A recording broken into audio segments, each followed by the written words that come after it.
নমস্কার, অ্যাস্ট্রো রাজু চ্যানেলে আপনাদেরকে স্বাগত। আপনাদের সাথে আমি রাজু। আলোচনা করব মে 2024 বৃষভ রাশির ওপর কী ধরনের প্রভাব আসতে পারে। রাশিফল অনুষ্ঠানে মে 2024 আপনাদের শরীর স্বাস্থ্য, আর্থিক স্থিতি, কর্মক্ষেত্র, ব্যবসা বাণিজ্য, এডুকেশন, দাম্পত্য জীবন, প্রেম, প্রণয় সমস্ত বিষয়কে নিয়ে এক এক করে আলোচনা করব আজকের এই অনুষ্ঠানে। সাথে মে মাসের রেসপেক্টে আপনাদের রাশি সাপেক্ষে কিছু গুরুত্বপূর্ণ ডেট তা নিয়েও আলোচনা করব এবং ভিডিও শেষে কিছু প্রতিকারকে নিয়েও আলোচনা করব আজকের এই অনুষ্ঠানে। তার আগে বলবো, যারা যারা অনুষ্ঠানটি দেখছেন প্লিজ চ্যানেলটিকে সাবস্ক্রাইব করতে ভুলবেন না, আর যারা যারা সাবস্ক্রাইব করছেন তাদেরকে আমার অসংখ্য ধন্যবাদ।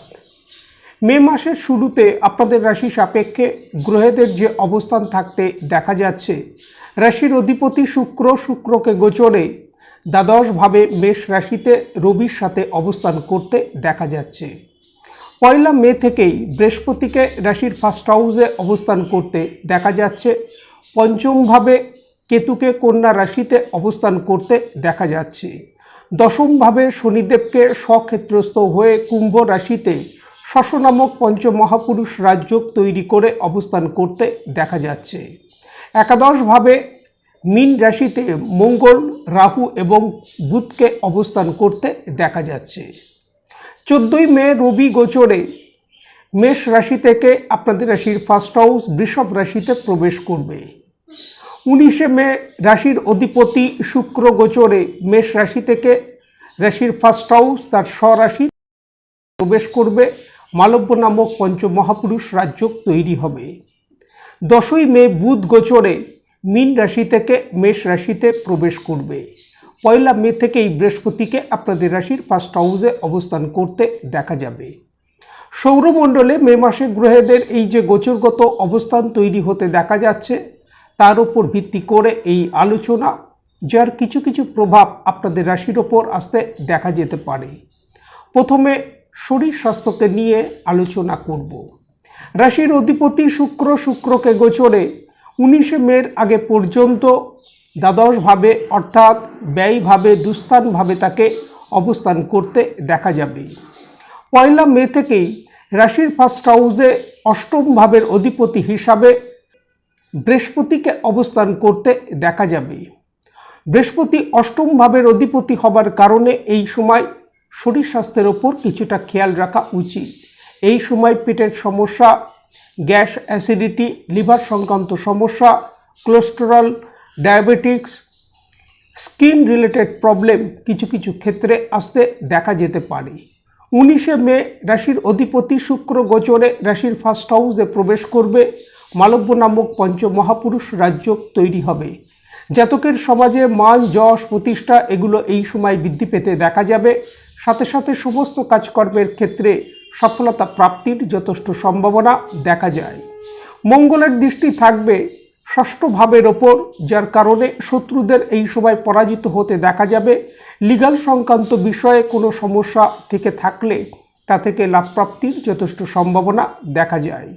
চতুর্থ ভাবের অধিপতি রবি গোচরে 14ই মের আগে পর্যন্ত তাকে উচ্চস্থ হয়ে অবস্থান করতে দেখা যাবে। 14ই মে রবি গোচরে রাশির ফার্স্ট হাউসে প্রবেশ করবে, বৃহস্পতির সাথে যুতি করবে।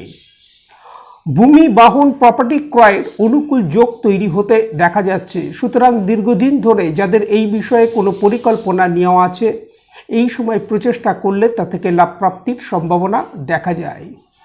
বিগত দিনে মায়ের স্বাস্থ্য সংক্রান্ত কোনো সমস্যা থেকে থাকলে 14ই মে রবি গোচরে রাশির ফার্স্ট হাউসে প্রবেশ করবার সাথে সাথে তা থেকে অনেকটা রিলিফ প্রাপ্তির সম্ভাবনা দেখা যায়। আর্থিক স্থিতি, কর্মক্ষেত্র, ব্যবসা বাণিজ্য কি থাকতে চলেছে। প্রথমে কর্মক্ষেত্র ও ব্যবসা বাণিজ্যকে নিয়ে আলোচনা করব। দশম ভাবের অধিপতি শনিদেবকে স্বক্ষেত্রস্থ হয়ে শশ নামক পঞ্চমহাপুরুষ রাজযোগ তৈরি করে দশমভাবে অবস্থান করতে দেখা যাচ্ছে। কর্মক্ষেত্রে কার্যসিদ্ধি, সফলতা প্রাপ্তি, সাথে সাথে কর্মক্ষেত্রে আটকে থাকা কাজগুলি এই সময় সম্পন্ন হতে দেখা যাবার যথেষ্ট সম্ভাবনা। দশমভাবে শনিদেবের গোচরে রাজযোগ তৈরি করে অবস্থান হবার কারণে এই সময় কর্মক্ষেত্রে স্টেবিলিটি আসতে দেখা যাবে, সাথে সাথে কর্মক্ষেত্রে এই সময় নতুন নতুন সুযোগ আসতে দেখা যাবার যথেষ্ট সম্ভাবনা। 19শে মে রাশির অধিপতি শুক্র গোচরে রাশির ফার্স্ট হাউসে প্রবেশ করবে, যার কারণে বলা যেতে পারে 19শে মের পর থেকে কর্মক্ষেত্রে শুভ পরিবর্তন আসতে দেখা যাচ্ছে। ব্যবসায়িক ক্ষেত্র থেকেও একটা অনুকূল প্রভাব এই সময় আসতে দেখা যাচ্ছে। সপ্তম ভাবের অধিপতি মঙ্গলকে একাদশভাবে অবস্থান করতে দেখা যাচ্ছে। ব্যবসায়িক ক্ষেত্রে কার্যসিদ্ধি, সফলতা প্রাপ্তির সাথে সাথে নতুন নতুন সুযোগ এই সময় ব্যবসায়িক ক্ষেত্রে আসতে দেখা যেতে পারে। তবে বুধ গোচরে 10ই মে রাশির দ্বাদশভাবে প্রবেশ করবে এবং রাশির অধিপতি শুক্রকেও 19শে মের আগে পর্যন্ত দ্বাদশভাবে অবস্থান করতে দেখা যাবে, যার কারণে যে কোনো সিদ্ধান্ত নেবার ক্ষেত্রেই কিছুটা সতর্কতা অবলম্বন করা উচিত 10ই মে থেকে 19শে মের আগে পর্যন্ত। 19শে মের পর অর্থাৎ শুক্র 19শে মে যখনই রাশির ফার্স্ট হাউসে প্রবেশ করবে, সেই সময় থেকে ব্যবসায়িক ক্ষেত্রে একটা তেজিভাব পরিলক্ষিত হতে দেখা যাবার যথেষ্ট সম্ভাবনা। ব্যবসায়িক ক্ষেত্র থেকে এই সময় আর্থিক দিক থেকেও লাভ প্রাপ্তির যথেষ্ট সম্ভাবনা দেখা যায়। আর্থিক স্থিতি কি থাকতে চলেছে? একাদশভাবে মঙ্গল, রাহু এবং বুধকে অবস্থান করতে দেখা যাচ্ছে। বুধ দ্বিতীয় ভাব অর্থাৎ ধনভাবের অধিপতি, অপরদিকে পঞ্চম ভাব যাকে আমরা লক্ষ্মীস্থান বলে থাকি তারও অধিপতি। সুতরাং এই সময় অর্থ আসবে, ইনকামের ফ্লো এই সময় যথেষ্ট বৃদ্ধি প্রাপ্তির সম্ভাবনা দেখা যায়। অষ্টম ভাবের অধিপতি হিসাবে এবং একাদশ ভাবের অধিপতি হিসাবে বৃহস্পতিকে রাশির ফার্স্ট হাউসে 1 মে থেকে অবস্থান করতে দেখা যাবে। কিছু কিছু ক্ষেত্রে হঠাৎ অর্থ প্রাপ্তি এই সময় আসতে দেখা যেতে পারে। আটকে থাকা অর্থ এই সময় প্রচেষ্টা করলে তা উদ্ধার হতে দেখা যেতে পারে। 10ই মে বুধ গোচরে অর্থাৎ দ্বিতীয় ভাবের অধিপতি গোচরে দ্বাদশভাবে প্রবেশ করবে। 10ই মে থেকে 19শে মের আগে পর্যন্ত অর্থ সংক্রান্ত বিষয়ে কোনো সিদ্ধান্ত নেবার ক্ষেত্রে সতর্কতা অবলম্বন করা উচিত। এই সময় কোনো ইনভেস্টমেন্টের ক্ষেত্রেও সতর্কতা অবলম্বন করা উচিত এবং 10ই মে থেকে খরচের পরিমাণ যথেষ্ট বৃদ্ধি পেতে দেখা যাচ্ছে, এই বিষয়ে নিয়ন্ত্রণ করে চলা উচিত। এডুকেশন কি থাকতে চলেছে? চন্দ্ররাশি সাপেক্ষে আমরা সাধারণভাবে পঞ্চম ভাব থেকে বিদ্যার বিচার করে থাকি। পঞ্চম ভাবে কেতুকে অবস্থান করতে দেখা যাচ্ছে।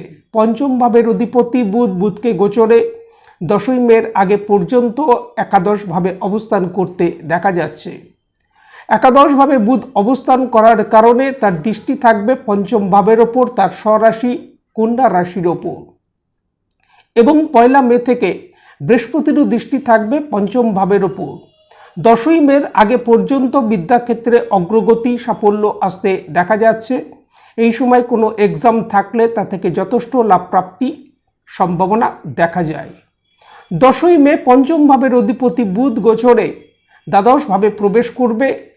মঙ্গলের দৃষ্টি পঞ্চম ভাবের ওপর থাকছে। পঞ্চম ভাবে কেতুকে অবস্থান করতে দেখা যাচ্ছে। 10ই মের পর বলা যেতে পারে বিদ্যার্থীদের বিদ্যাক্ষেত্রে মানসিক স্থিরতার একটা অভাব আসতে দেখা যেতে পারে।